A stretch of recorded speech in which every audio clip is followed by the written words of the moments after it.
अब ये मेरा टॉपिक है ओशिनोग्राफी का। ठीक है, जितना पढ़ा रहा हूँ उतना ही बस दिमाग में रखना, पूरा क्वेश्चन उसी से ही आता है। टोटली जो क्वेश्चंस आते हैं ओशिनोग्राफी में, एक तो ये सेक्शन हो गया मेरा कि जो कुछ चीजें हैं उस पे। फिर टाइड्स टाइड्स एक बहुत इंपॉर्टेंट सेक्शन है। फिर इसके अलावा ओशन करंट हो गया। इन तीनों से बहुत इंपॉर्टेंट सेक्शन है ये तीनों। सबसे पहले मैं जो ये सेक्शन वाला है ना, रटने वाला सेक्शन है, जो इंपॉर्टेंट सेक्शन है, इसको एक बार याद करूंगा। ठीक है, कुछ कुछ पॉइंट जो मुझे याद रखने हैं। ठीक है ना, इन ट्रॉपिकल ट्रॉपिकल जोन पे जो हमारे पास वेस्टर्न सेक्शन ऑफ ओशियन होता है वो वार्मर होता है। इन टेम्परेट जोन पे जो वेस्ट और जो इन टेम्परेट जोन पे होता है वो ईस्टर्न सेक्शन ऑफ ओशियन जो है वो वार्मर होता है। इसके पीछे रीजन क्या है, ये मैंने ऊपर रीजन दिया हुआ है कि ट्रॉपिकल ट्रॉपिकल जोन पे क्या होता है, मेरी जो वेव्स हैं, मतलब जो वेस्टर्लीज वेस्टर्लीज नहीं बोलेंगे, जो सॉरी, जो विंड्स हैं वो ऐसी तरफ आती हैं। ठीक है, तो क्या होता है कि जैसे कि मेरे पास ये ओशियन है, तो अगर कोई मेरी विंड्स ऐसे जाएगी तो वो सारा सब कुछ लेकर के इस साइड चली जाएगी। तो इसी कारण जो है यहाँ पे गर्म हो जाता है, यहाँ पे अपवेलिंग जोन हो जाएगा, तो ये ठंडा हो जाता है। तो ये ध्यान रखना। ठीक है, ट्रॉपिकल में वेस्टर्न पे वार्मर और वहीं टेम्परेट पर ईस्टर्न पे वार्मर। ठीक है ना, ईस्टर्न ओशियन जो है वार्मर होता है। ये हो गया। दूसरा पॉइंट क्या होता है कि ओशन करंट को कौन सबसे ज्यादा इन्फ्लुएंस करता है, वो तो अलग चीज है, लेकिन कौन इन्फ्लुएंस नहीं करता है, रिवोल्यूशन, रोटेशन नहीं। Revolution does not affect the ocean current, ये दिमाग में रखो। और इसके साथ साथ ओशन करंट में ही एक प्राइमरी और सेकेंडरी चीज होती है कि प्राइमरी सबसे ज्यादा क्या इफेक्ट करता है, सेकेंडरी क्या चीज इफेक्ट करता है, ये उसमें एनसीईआरटी में दे रखा है। तो सेकेंडरी में ध्यान रखना कि टेम्परेचर है, टेम्परेचर सैलिनिटी डेंसिटी डिफरेंसेस है। प्राइमरी सोलर हीट हो गया, विंड हो गया, ग्रेविटी हो गया, कोरिलेस हो गया, ये सब जो है प्राइमरी है। लेकिन सेकेंडरी ध्यान रखना कि टेम्परेचर हो गया, उसके अलावा सैलिनिटी हो गया, और उसके अलावा डेंसिटी डिफरेंस हो गया। अब आते हैं कौन सा तीसरा पॉइंट में यह है कि जब कभी भी अपवेलिंग होगी, कहीं भी क्वेश्चन में अपवेलिंग पूछ ले तो उसमें बस यही ध्यान रखना कि nutrient to the surface. Upwelling का मतलब न्यूट्रिएंट टू द सरफेस है। Marine dwelling zone are important as they increase the marine productivity by bringing the nutrients to the surface। ये चीज हो गया। ये चीज रट्टा मानना है कि पैसिफिक ओशन सबसे बड़ा है, लेकिन average rainfall, annual range of temperature जो है, सॉरी, ये ध्यान रखोगे, ठीक है, annual range of temperature Atlantic ocean की ज्यादा होती है, एवरेज रेनफॉल नहीं था। ठीक है, annual range of temperature Atlantic ocean की ज्यादा होती है। Annual range of temperature in northern hemisphere is more than the southern hemisphere, तो पता ही है कि वहां पे लैंड्स हैं। ठीक है ना, ये भी चीज पता होनी चाहिए। चलो ठीक है, आगे एक और पॉइंट, ये वाला पॉइंट भी रखना है कि वेट ऑफ द बॉडी, जैसे ही हम लोग जो है इक्वेटर से साउथ की, इक्वेटर से हम लोग पोल्स की तरफ जाते हैं, इसको अलग वो टाइम दे देंगे कि मान लो कि हमारी जो लैटिट्यूड है वो इंक्रीज हो रही है, लैटिट्यूड यहाँ से लेके यहाँ तक इंक्रीज होगी, तो हमेशा देखना weight of the body increases with the increase in the latitude of the earth. क्योंकि इक्वेटर पे क्या होता है, ग्रेविटी जो है वो कम होती है as compared to the poles, poles पे ग्रेविटी ज्यादा होती है। पर वहीं पे ही अगर मैं अर्थ के ऊपर जाऊंगा, ठीक है ना, तो ग्रेविटी कम होती जाएगी, इसलिए वेट भी कम होता जाएगा। ठीक है, इसके अलावा मैं सीधे टाइट्स पे चल रहा हूँ। जो जो इंपॉर्टेंट है, जो रटना है वो रटना है। ये जैसे तुम्हें ये पॉइंट याद है ना, ये वाला पॉइंट याद रट लेना, ये वाला पॉइंट, ये वाला पॉइंट। ठीक है, फिर ये वाला पॉइंट हो गया, मैंने टेम्परेचर की बात की है, वहां पे मैं रेन की बात मैं कर रहा था, रेन नहीं है टेम्परेचर। ठीक है, फिर उसके बाद ये वाला पॉइंट भी रट लेना। फिर आता है टाइट्स। टाइट्स में क्या होता है, टाइट्स तुम्हें पता है। सबसे इंपॉर्टेंट चीज मेरे पास क्या है कि फैक्टर्स, क्या फैक्टर्स इंपैक्ट करते हैं टाइट्स को, फैक्टर्स अफेक्टिंग द टाइड्स। ये सारी चीजें पॉइंट याद रखना, एक इस पे क्वेश्चन आ भी चुका है। कौन कौन से फैक्टर्स है, gravitational pull of the sun, relative pull of the sun, centrifugal force revolution. ठीक है ना, अनइवन डिस्ट्रीब्यूशन ऑफ वाटर, ये तो ठीक है। Gravitational pull of sun and moon, ये तो पता ही है। लेकिन सेंट्रीफ्यूगल फोर्स ऑफ रिवोल्यूशन, ये नहीं पता होगा, पता है मेरे को, पता है ऑलमोस्ट। ठीक है, ये चीज हो गई। फिर टाइप्स कितने टाइप्स होती हैं, एक होता है स्प्रिंग टाइप्स, इसमें जो है सन और मून के बीच में होता है, इनको हम लोग सिगी पोजीशन कहते हैं। ठीक है ना, सिजगी सिजगी बोलते हैं। वहीं पे हमारे पास नीप टाइड होती है जिसमें परपेंडिकुलर होता है, इसको हम लोग क्वाड्रेचर बोलते हैं। इसमें एक और टर्म्स है बस, डायगोनल क्या होता है एंड सेमी डायगोनल टाइड्स क्या होते हैं। डायगोनल टाइड्स होते हैं जो कि एक दिन में एक बार होते हैं, और सेमी डायगोनल क्या होते हैं, tides occurring twice a day, जो कि एक दिन में दो बार होते हैं। ठीक है, उनको हम लोग बोलते हैं सेमी डायगोनल। और सिग्निफिकेंस तो पता ही है, लेकिन एक इसमें एक पॉइंट, अब कुछ पॉइंट जो है जो मैं पेपर से ही निकाला हुआ, देख स्प्रिंग टाइड पता है ना, सीजी हो गया, नेपी टाइड हो गया, परपेंडिकुलर होता है, क्वाड्रेचर सूब होते हैं, डायगोनल होते हैं और सेमी डायगोनल होते हैं, जो ट्वाइस डे होते हैं और tide once in a day. ठीक है। टाइड्स, अब क्या स्टैटिक याद रखना है कि कांडला पोर्ट कहाँ पे है, गुजरात का, और diamond port of West Bengal, ये दोनों जो है टाइडल पोर्ट है। जो क्वेश्चन ने पूछा हुआ वो याद रखना, ठीक है।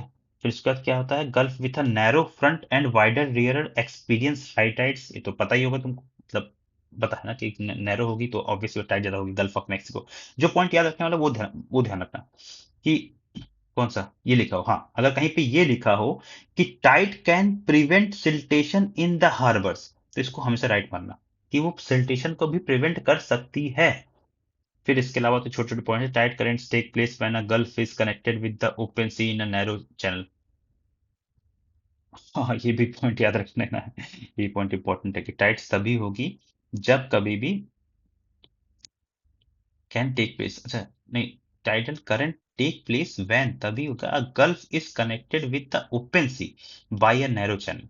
ठीक है। टाइडल बोर क्या होता है, वही टाइडल लाना, occurs when a tide enters into narrow pipe of waves and the shallow storage of the river.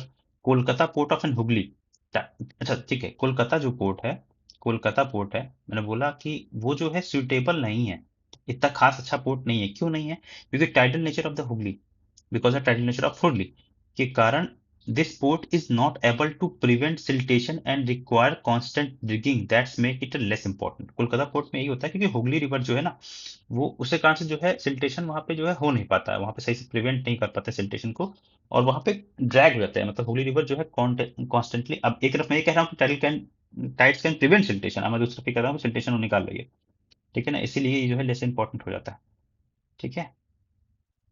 ये टाइप्स हो गए मेरे पास, चलो अब ओशनोग्राफी शुरू करते हैं। ओशनोग्राफी में टोपोलॉजी पता होनी चाहिए कि बॉटम टोपोलॉजी कैसे होती है। इसमें मेरे को सबसे इंपॉर्टेंट है तो वो है, वो तुम ये याद रखो कि मतलब कि माइनर कौन सा है, माइनर कौन सा, जैसे कि गायोट्स मेरे पास माइनर में आते हैं, माउंट्स जो है वो माइनर में आते हैं, आर्किपिलागो आइसलैंड जो है, ये ध्यान रखो कि अगर जो ये आर्किपिलागो और आइसलैंड जो है माइनर में आते हैं तो वो सबके सब आएंगे। ये इंपॉर्टेंट है, कॉन्टिनेंटल शेल्फ क्या होते हैं, ठीक है, कॉन्टिनेंटल स्लोप क्या होता है, ये पूरा स्लोप जो होता है वो कॉन्टिनेंटल स्लोप होता है। अबाइकस प्लेन किसे कहते हैं, अबाइकस प्लेन मेरे ख्याल से पूरा प्लेन जो होता है, जैसे रिवर है फिर यहाँ पे जो नीचे प्लेन होता है, यहाँ पे ये जो है कॉन्टिनेंटल रिज है, कॉन्टिनेंटल राइज जिसको हम लोग बोलते हैं। ठीक है। मिड ओशनिक रिजेस क्या होते हैं, ये पूरे के पूरे मिड ओशनिक रिजेस होते हैं। ट्रेंचेस क्या होते हैं, इनका जो है डीप पॉइंट जो है ट्रेंचेस तो पता ही है। ठीक है, ये सारा इतना इंपॉर्टेंट नहीं है। हाँ फिर आगे की स्टैटिक पॉइंट कैसे मैंने किया होता, कोमल, कोक से कोनकर, और एम से मालाबार, और फिर ये उत्कल कोस्ट और कोरोमंडल कोस्ट। सबसे ज्यादा कोस्ट कोई बड़ा है, the coast which is having the widest continental shelf is ना कोंकण कोस्ट, क्योंकि यहाँ पे गुजरात भी आता था। ठीक है। फिर टेम्परेचर ऑफ द ओशन, अब हम देखते हैं टेम्परेचर ऑफ द ओशन, सबके तीन पॉइंट्स है। पहले क्या है, क्या क्या चीज इसको इफेक्ट करती है, factor affecting the temperature, insolation, winds, ocean current, external mass. Ocean temperature की बात हो रही है यहाँ पे, ठीक है। फिर इसका हम देखते हैं कि ओशन टेम्परेचर का डिस्ट्रीब्यूशन कैसा है। वर्टिकली तो हम लोग बोलते हैं ईटीएच, डीटीएच बोलते हैं, इसको हम लोग बोलते हैं ईटीएच, ये नाम है। ठीक है ना, मतलब क्या होता है कि हमारा वर्टिकल डिस्ट्रीब्यूशन कैसा होता है कि जैसे कि ये देखो, ये देखो, ठीक है ना, कि मतलब ऐसे हो गया पूरा पूरा ये डिस्ट्रीब्यूशन होता है, ऐसे करके ऐसे करके, और यहाँ पे ये तीन लेयर्स हैं, उनको हम लोग बोलते हैं ईटीएच। ठीक है ना, ई से मेरे पास क्या हो गया, एपिलिमाइन, थर्मोक्लाइन, हाइपोग्लामाइन, जो भी है। इसमें क्या होता है कि टेम्परेचर जो है यूनिफॉर्म है, टेम्परेचर यूनिफॉर्म है, ये लगभग 200 मीटर तक के आसपास होती है। टेम्परेचर यूनिफॉर्म होता है, देखिए आप लिखा हुआ ना, टेम्परेचर यहाँ पे यूनिफॉर्म होता है, टेम्परेचर यहाँ पे यूनिफॉर्म होता है, और लगभग 90% ऑफ द स्पीसीज जो है, सी स्पीसीज यहीं पे रहते हैं। फिर थर्मोक्लाइन में टेम्परेचर डिक्रीज होता है, हाइपोक्लाइन में क्या होता है, टेम्परेचर यूनिफॉर्म होता है, ध्यान रखना आखिरी में 4 डिग्री सेल्सियस तक जा सकता है, क्योंकि उसके बाद वो जो है उसकी डेंसिटी हाई होती है, वो बर्फ बनने लगता है, फिर वो ऊपर आने लगता है। ठीक है।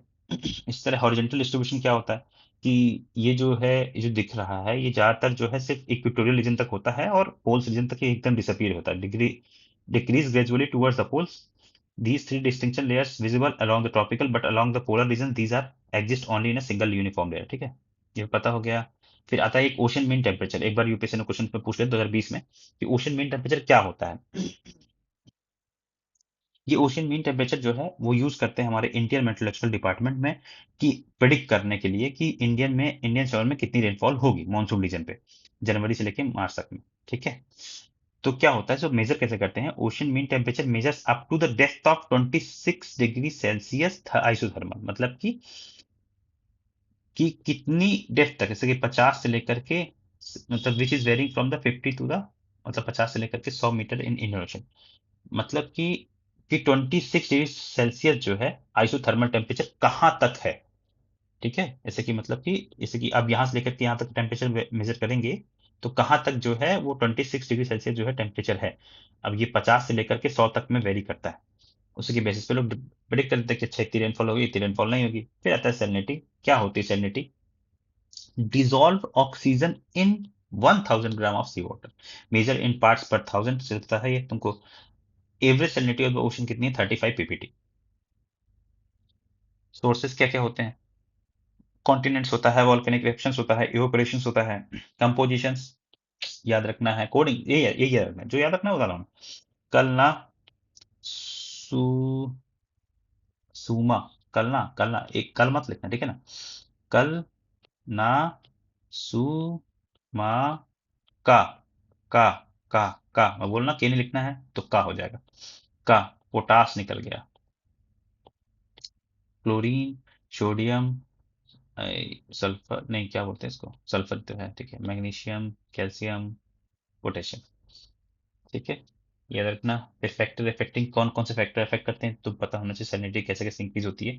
बस दो इंपॉर्टेंट चीज रखना कि अगर विंड की स्पीड बढ़ती है तो सैलिनिटी बढ़ जाती है, और आइस और स्नो, अगर आइस फॉर्म्ड होगा तो सैलिनिटी बढ़ेगी, लेकिन आइस अगर मेल्ट होगा तो सैलिनिटी डिक्रीज होगा। ये दो चीज है। फिर डिस्ट्रीब्यूशन, अभी से बात है, नो फैक्टर इफेक्टिंग हो गया, फिर इस पर डिस्ट्रीब्यूशन देखेंगे। तो ये डल डायग्राम याद रखना कि जो दिए वाला। ठीक है, सबसे ज्यादा कहाँ पे होता है, हम लोग सेटअप से याद रखते हैं। सेटअप सब ट्रॉपिकल, इक्वेटोरियल, टेम्परेट, फिर हमारे पास पोलर रीजन। ठीक है, तो अब आते हैं सेटअप। सेटअप से मतलब ये हो गया कि ऑब्वियस बात है, मैंने बोल दिया कि सब ट्रॉपिकल है तो ये सब ट्रॉपिकल ऐसे जाएगी। फिर इक्वेटोरियल, इक्वेटोरियल में ध्यान रखना इक्वेटोरियल पीछे से आती है। फिर उसके बाद ये तो डिस्ट्रीब्यूशन की हॉरिजेंटल है। हॉरिजेंटल डिस्ट्रीब्यूशन तो ये हो गया ना। वर्टिकल डिस्ट्रीब्यूशन ऐसा होता है। ठीक है, वर्टिकल डिस्ट्रीब्यूशन ऐसा होता है, इक्वेटोरियल रीजन पे पहले जो है सैलिनिटी मतलब कम रहती है 35 ppt से, क्योंकि इक्वेटोरियल रीजन पे बारिश हो रही होती है ना, कम होती है। फिर इसके बाद वो नीचे, थोड़ा और नीचे जाओगे तो बढ़ेगी बढ़ेगी बढ़ेगी, फिर वही एवरेज हो जाएगी 35 से। सब ट्रॉपिकल रीजन में क्या होता है कि नॉर्मल बारिश वारिश तो होती रहती है, तो ठीक है, उसका पीपीटी शुरुआत में कम रहता है, ऐसे डिक्रीज होता है। पोलर रीजन में तो बहुत ही कम रहता है। ठीक है, salinity distribution on the words. अब हाँ, अब देख लेते हैं कि वर्ड में सैलिनिटी किसी के पास ज्यादा सेल लाइन है कि किसके पास नहीं है। जिनकी 35 से ऊपर पीपीटी सेल लाइन है वो कौन कौन से, एमआरपी से याद रखना। एमआरपी मेडिटेरियन, रेड सी और पर्शियन गल्फ हो जाएंगे। लेक वैन टर्की में है। Lake Van, Van Turkey, Van Turkey, Van Turkey. 330 PP highest salinity है इसकी। डेड सी जो है उसकी 240 के आसपास है, इसराइल और लेबनान के बीच में। कोरल डिपॉजिट्स, ओशन डिपॉजिट्स, इसमें बस ये है ना, उजे क्या होता है, एनिमल्स का जो है डिपॉजिट होता है उसको हम लोग उसे बोलते हैं। कोरल रीफ्स क्या होती हैं, किसका रिलेशन, ये तुम्हें पढ़ने की जरूरत नहीं है, तुम्हें अब याद करो क्या क्या चीज होती है, किसी किसके बीच में सिम्बियोटिक रिलेशन होता है। तो जेंटलिन कोरल पोलिस का होता है लाइमस्टोन प्लस डोलोमाइट। ठीक है, पता है कंडीशन 6 है। कौन कौन सा टेम्परेचर ज्यादा होना चाहिए 20 डिग्री सेल्सियस से, इसी कारण not grown along the western margin of the continent with the presence of an cold ocean current. ठीक है, western margin of the continent में इसीलिए ये लोग ग्रो नहीं करते हैं। और एल्टीट्यूड, एल्टीट्यूड कहाँ से, 30 डिग्री नॉर्थ से लेकर 30 डिग्री साउथ तक होना चाहिए।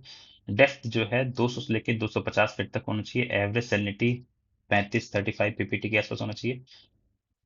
सेडिमेंट्री फ्री होना चाहिए, सबमरीन प्लेटफॉर्म होना चाहिए। इसीलिए एक और यहाँ पे ध्यान रखना कि 1+1 स्टैटिक है, कि 1/3 जो है कोरल रीफ जो है वो कहाँ पाई जाती है। 1/3 कोरल रीफ जो है वो ऑस्ट्रेलिया, ठीक है ना, और जो एशियन है वो 1/3 है। ठीक है ना, ध्यान रखना ये करेक्ट है।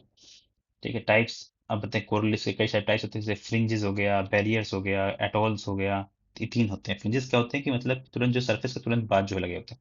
बैरियर जो होता है मतलब कि वो थोड़ा दूर जाकर के लगता है। और एटॉल क्या होते हैं, एक अलग ही होते हैं, जो मतलब कि वो फॉर्म होता है ना, गायोट्स गायोट्स बोलते हैं ना उसको, पता नहीं क्या होते हैं। उसके चारों तरफ जो है ये टूट गया होगा, ये चारों तरफ जो है वो बन जाएंगे, उसको हम लोग एटॉल्स बोलते हैं, जो कि हमारे ऑस्ट्रेलिया का है। देखो, ग्रेट बैरियर ऑफ ऑस्ट्रेलिया वो बैरियर वाला है। ठीक है, फिर इसी कारण कैरेबियन सी का ये फ्रिंजेस है, और जो हमारे पास है वो यही है, अंडमान निकोबार में, आइलैंड ऑफ पैसिफिक। और कोरल इसका तो पता ही जाता है।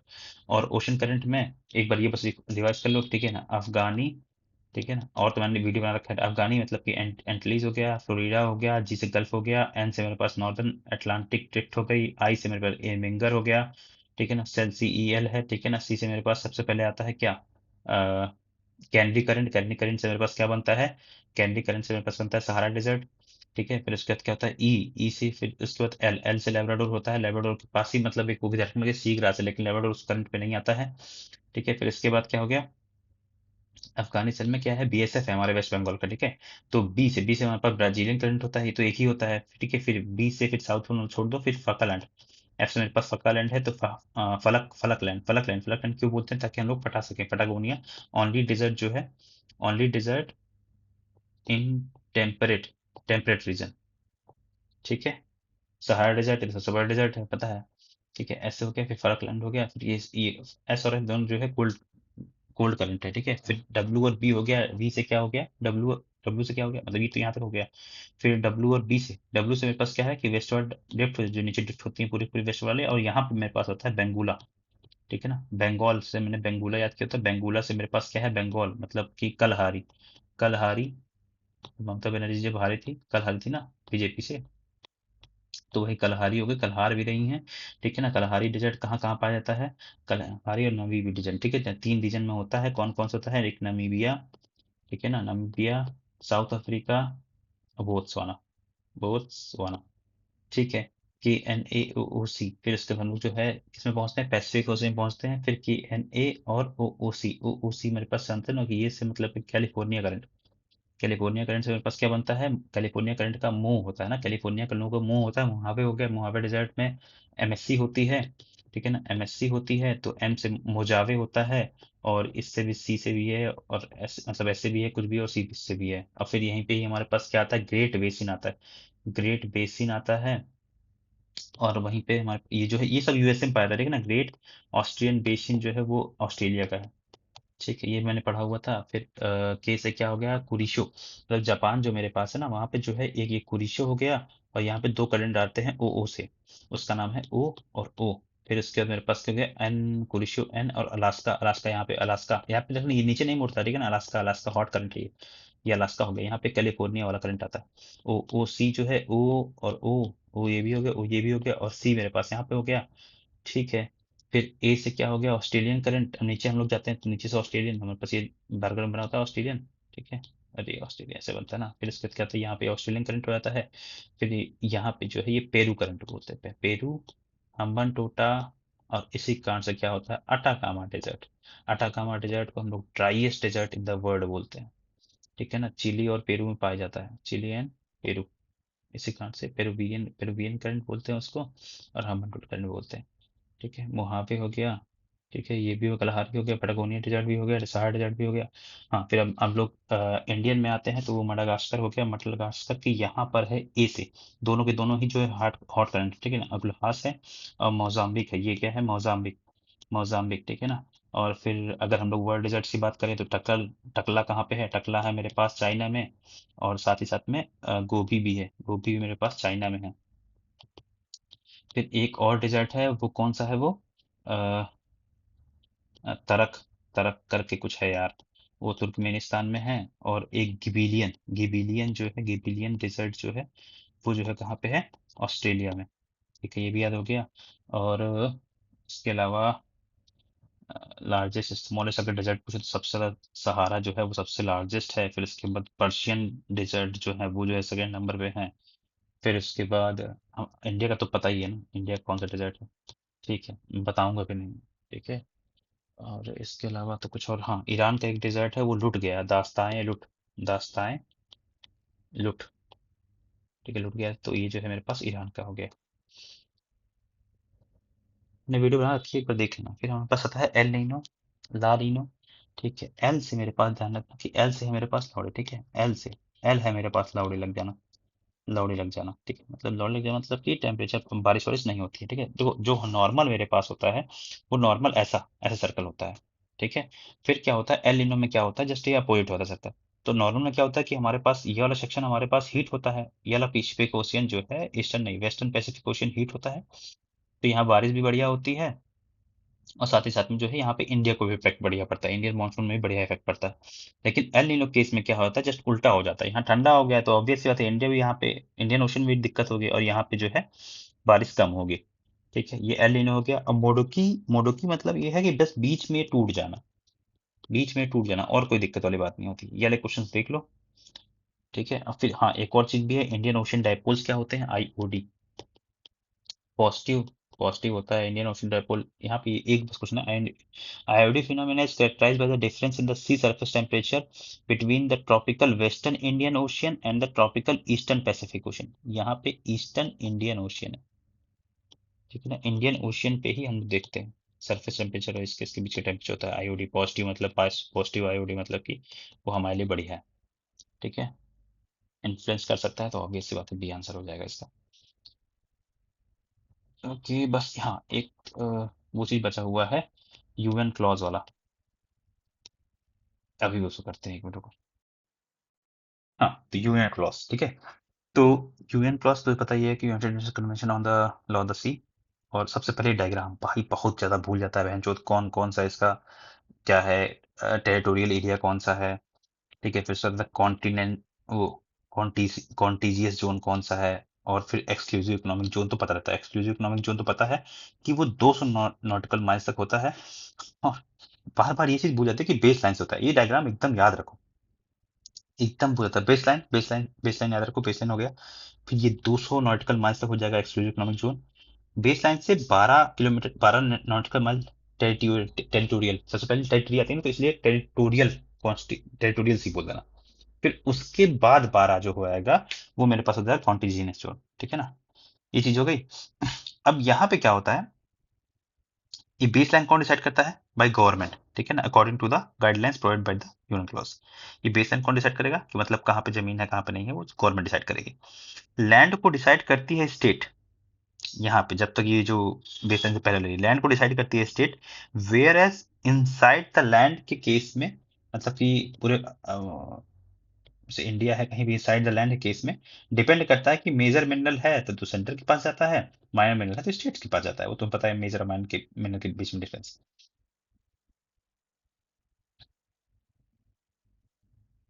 और फिर अगर इंटरनेशनल की बात करें, या अगर इंटरनेशनल बात करें, तो वो है हमारे पास इंटरनेशनल सीबीड अथॉरिटी है। वो डिसाइड करती है कि कितना रीजन जो है, कोस्टल रीजन जो है, वो यूएन क्लॉज के अंदर आएगा कि नहीं आएगा। फर्दर, जैसे ही बेस लाइन के बाद यहाँ पे जो रीजन आता है, ये तीनों के तीनों जो है कंट्रोल आता है किसके, सेंट्रल कंट्रोल में आता है। Further, in all the three regions, center have right in all the surface, bottom and air. एक क्वेश्चन जो आया था 2020 में था कि शायद 2022 के आसपास, उसमें क्या दिया हुआ था, 2022 में था। ठीक है, UN clause consider the following, a coastal state, ये पहला स्टेटमेंट में बिल्कुल समझ नहीं आता कि ये coastal state has the right to establish the breath of its territorial area, breadth of its territorial area up to a limit not exceeding a 12 nautical miles, measured from the baseline determined from the convention। यहाँ पे बोला कि coastal state के पास right होता है कि वो territorial सी जो है 12 नॉटिकल माइल्स तक का वो डिसाइड करेगा। देखो ये बिल्कुल समझ नहीं आया, लेकिन भाई इसको मानना पड़ेगा, यूपीएससी ने दिया है, दिया है। शिप्स ऑफ ऑल स्टेट्स, सारे स्टेट्स, चाहे वो अंदर के स्टेट्स हो चाहे वो बाहर के स्टेट्स हो, वेदर कोस्टल और land locked, enjoy the right of innocent passes through the territorial C, territorial सी से वो पास कर सकते हैं। Exclusive economic zone shall not exceed the 200 nautical miles तक जो है वो, ईजेड जो है वो 200 नॉटिकल माइल से ऊपर नहीं होना चाहिए, from the base line from which the breath of the territorial sea is measured. ये तीनों के तीनों सही थे, यही एक क्वेश्चन था, ध्यान रखना। फिर कुछ छोटे मोटे टॉपिक हैं। एक तो अपोलेंट डेवलपमेंट को तुम बता ही रखा है मैंने तुमको। बोलते हैं कि, एक बोलते हैं कि ऑन शोर, ऑन शोर मतलब कि टूवर्ड्स द लैंड। ठीक है ना, जैसे कि ऑफ शोर, ऑफ शोर मतलब क्या हो गया कि ये जो है अवे फ्रॉम द लैंड, जो है शोर मतलब होता है लैंड होता है। ठीक है, ऑन शोर मतलब कि टूवर्ड्स द लैंड। फिर thermocline and circulation, thermo align circulation मतलब कि ये जो है डीप ओशन करंट्स होते हैं, driven by the difference in the water density के डिफरेंस के कारण जो है वो आते हैं, और ये जो है पूरे पूरे घूमते भी रहते हैं, which is controlled by temperature salinity, is the scholar thermocline circulation. ठीक है, और वाटर मास तो पता ही है, large body of water with distinction characteristics of temperature and salinity. ये तो हो गया मेरा ओशनोग्राफी। अब इसके ओशनोग्राफी के सारे क्वेश्चंस कर लेना, ठीक है। जैसे कि हाँ, कुछ और रीजन है। Territorial sea extend up to 12 nautical miles, it is considered to be sovereign territory of the state, तो मैंने बता दिया अभी। Most of the world's water core leaves जो है ट्रॉपिकल वाटर पाए जाते हैं, ये भी मैंने याद रख लिया था। एसिडिफिकेशन कैन अफेक्ट, वो तो सब ठीक है, इफेक्ट करता था। अब इसके अलावा मीन मीन सी लेवल क्या होता है, एवरेज लेवल ऑफ द सी। अब जो है क्वेश्चन कर लो ओशन टॉपिक को, वो वाले से ना, SGP वाले से, MSGP वाले से। कहाँ गया, ये है ना MSGP वाले ओशनोग्राफी क्वेश्चन कर लो। कोल्ड पूरा छोड़ देना, ठीक है ना। फिर यहाँ पे ये आ गया map, month of January, isothermal deviates to the north, ये मैंने कैसे याद किया हुआ था, ये तो उसका था क्लाइमेटोलॉजी का है, लेकिन तभी आइसोथर्मल जो है वो मैंने ऐसे नो से याद किया था। जनवरी में क्या होता है कि नो करो, जनवरी में सब चीज को मना करो, तो ये एन से मतलब हो गया ocean, northern towards the ocean, ठीक है। Northern David northern north over the ocean and south over the continent, ये ठीक था, ठीक है। फिर उसके बाद with reference to the united commission of UN clause, अभी वाला क्वेश्चन मैंने कर लिया है, इसके सारे सारे ऑप्शन सही हैं, ठीक है। फिर इसके बाद कहते हैं in the tropical zone the western section of the ocean, से अलग में बता रखा है, ठीक है ना। OMT ओशन मीन टेम्परेचर, इस पे भी मैंने क्वेश्चन बता दिया है। यहाँ पे लिखा था 129 मीटर, लेकिन बल्कि जो है 50 से लेकर के 100 मीटर तक होता है वो ओशन मीन टेम्परेचर, ठीक है। Most of the words oral leaves is in are in tropical water, ये तो ठीक है, ये तो पता ही है। मोर देन वन थर्ड, ये देखो ना, 1/3 ऑफ वो वर्ड्स कोरल लीफ जो है वो ऑस्ट्रेलिया, इंडोनेशिया, फिलीपींस में पाए जाते हैं। Coral leaf course the more than, हाँ ये तो सारे सारे सही हो गए ना। इसके बाद what explain the eastward flow of the equatorial counter current, कि वो जो है लड़ते हैं, convergence of the two equatorial current, ठीक है। Tides occur in the ocean and the sea because of the, किसके कारण से, gravitation force of sun, gravitation force of moon, centrifugal force of an earth and moon, मतलब centrifugal force of an earth जब move करती है ना, उसके कारण भी होता है। The most important fishing ground of the world found in the region, जहाँ पे जो है हॉट करंट और old warm and cold atmospheric currents meet, यही तो होगा ना, warm and cold atmospheric current, नहीं ocean current, warm and cold ocean current से मीट होते हैं, वही वाला आंसर होगा। The following factors influences the ocean current, ठीक है ना, रिवोल्यूशन बस नहीं होता है, उसके अलावा सारे होते हैं। Revolution does not influence the ocean current, ठीक है। फिर उसके बाद एसिडिफिकेशन ऑकर्शन, तो एसिडिफिकेशन सब कुछ मत करती है, ठीक है। फिर उसके बाद क्या होता है, अब ये देखो यहाँ पर था ना कि marine dwelling zone are important at they increase marine productivity by bringing the nutrition to the surface, ठीक है। फिर सुनामी आई हुई थी, can serve as a reliable safety rich, नहीं hedge against the coastal calamity, how do mangroves function as a safety hedge, क्योंकि mangroves trees जो है do not uprooted by the storm sites because of their extensive roots, ठीक है। Consider following the annual range of temperature, फिर rainfall की बात नहीं हो रही, ठीक है ना। Annual range of temperature is greater in Pacific ocean than in the Atlantic ocean, सही उल्टा है, बल्कि पैसिफिक ओशन बड़ा है, तभी भी एनुअल रेंज ऑफ टेम्परेचर जो है वो अटलांटिक ओशन ज्यादा है। The annual range of temperature is greater in the northern hemisphere than in the southern hemisphere, ये तो सही है, कि लैंड है northern hemisphere. The largest coral reefs of the world found in the, A होगा Australia ही होगा, ठीक है। Which one of the following is not correct, और द, क्या करेक्ट नहीं है, the tidal nature of the mouth of the river Hooghly is of crucial importance to the Kolkata as a port, ये क्वेश्चन मुझे समझ में भी नहीं आता बहन, क्या था ये क्वेश्चन, बस याद रख लेना बस, हो गया थोड़ा। The weight of the body decreases with increase in latitude of the earth, ये तो पता है। The earth is not a perfect sphere,